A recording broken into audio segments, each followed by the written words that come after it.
अगर आप भी चाहते हैं पीके एंटरटेनमेंट की ऑडियो वीडियो सबसे पहले आप तक पहुंचे, तो लाल बटन को दबाकर चैनल सब्सक्राइब करें और बेल आइकन दबाएं। संध्या recording studio, Sitaram Chauraha, Kushinagar. DJ Kanchan Raj,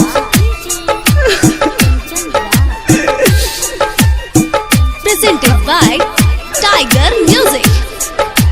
Neem Chowk Chausima Vaishali.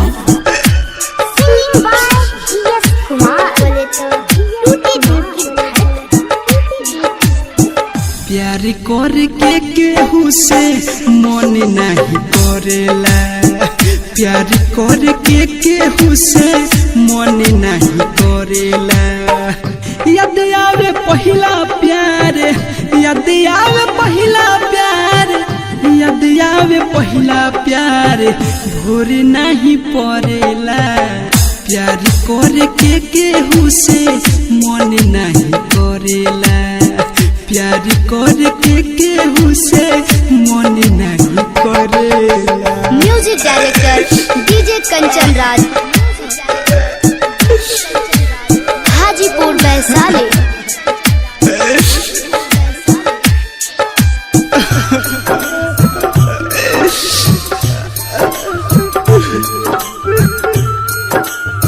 Presented by Tiger Music. दुश्मन जमाना बा, डर बड़ी लागेला हो।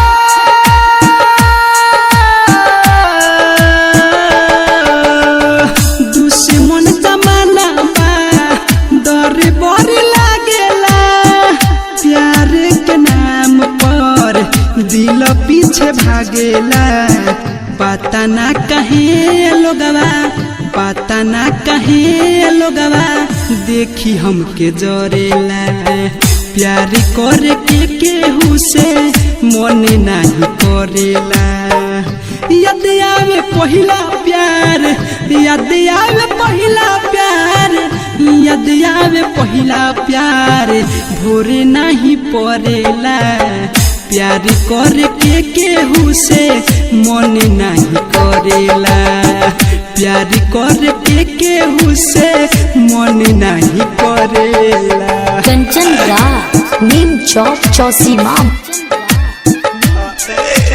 Vaishali. Presented by Tiger Music.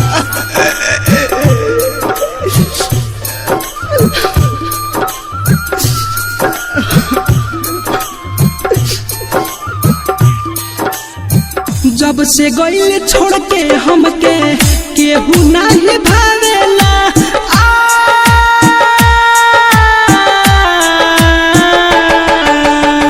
जब से गइल छोड़ के हमके केहू नहीं भावेला।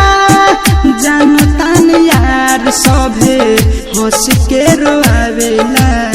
जिया सहकुमार मेराज, जिया सहकुमार मेराज, खाली आह भरेला। प्यार करके केहू से मन नहीं करेला। याद आवे पहिला प्यार, याद आवे पहिला प्यार, याद आवे पहिला प्यार, भोर नहीं पड़ेला। प्यार करके केहू से मन नहीं करेला। प्यार करके केहू से मन नहीं करेला।